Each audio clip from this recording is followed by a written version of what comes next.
હવામાન વિભાગે કમોસમી વરસાદની આગાહી કરી છે અને રાજ્યમાં ઘણા બધા વિસ્તારોમાં કમોસમી વરસાદની શરૂઆત પણ થઈ છે।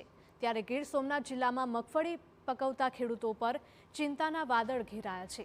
હાલ મગફળીની લણણીની સિઝન શરૂ થઈ છે અને ઘણા ખેતરોમાં મગફળીના પાથરા પડ્યા છે। તો કેટલાક ખેડૂતો મગફળીનો પાક લેવાની તૈયારી કરી રહ્યા છે, પરંતુ વરસાદની આગાહીના કારણે ખેડૂતો હવે ચિંતામાં મુકાયા છે।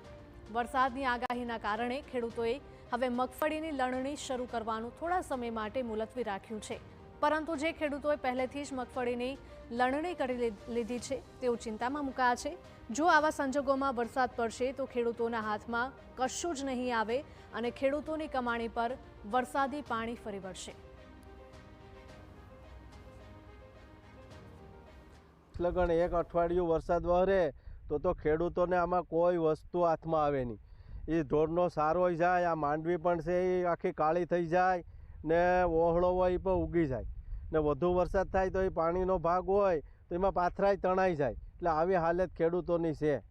અત્યારે માંડવી છે, સોયાબીન છે, પછી અમુક અડદ મગ ખેડૂતોએ કર્યા હતા, પછી બધી પાકમાં નુકસાની થાય। અત્યારે તો પાસ્તરો વરસાદ હોય એટલે માનો કે ખેતરમાં આવવા જવાના છે રસ્તા છે એ પણ બ્લોક થઈ જાય। વાવાઝોડું માવઠું થાય તો ખેડૂત બિચારા ચિંતિત છે। ખેડૂતોના પાથરા પડ્યા, પાસ્તરી માંડવી હજી ઊભી, એટલે ખેડૂતો રાહ જોઈ છે કે ભાઈ આગાહી પૂરી થાય પછી આપણે છે પાકની લણણી કરીએ। અને જે ખેડૂતોને પાથરા પડ્યા એમાં કોઈ થઈ શકે નહીં કે એને તાલપત્રી ઓઢાડાતી નથી, પણ કુદરતી આફત છે એ તો હવે કુદરત આધારિત છે, એમાં સરકાર કે ખેડૂત કંઈ કરી શકે નહીં। વરસાદ પડે તો સારાનું નુકસાન થાય। જે માંડવી છે એ કાળી પડી જાય તો એને વેચવામાં તકલીફ છે, અને ખેતરને પાછી બીજો પાક લેવો હોય, આપણે ઘઉંનો ને ખેતરું ખેડવામાં પાછા 15 દી વધારે નીકળી જાય એટલે નુકસાન તો ખેડૂતોને થવાનું જ છે।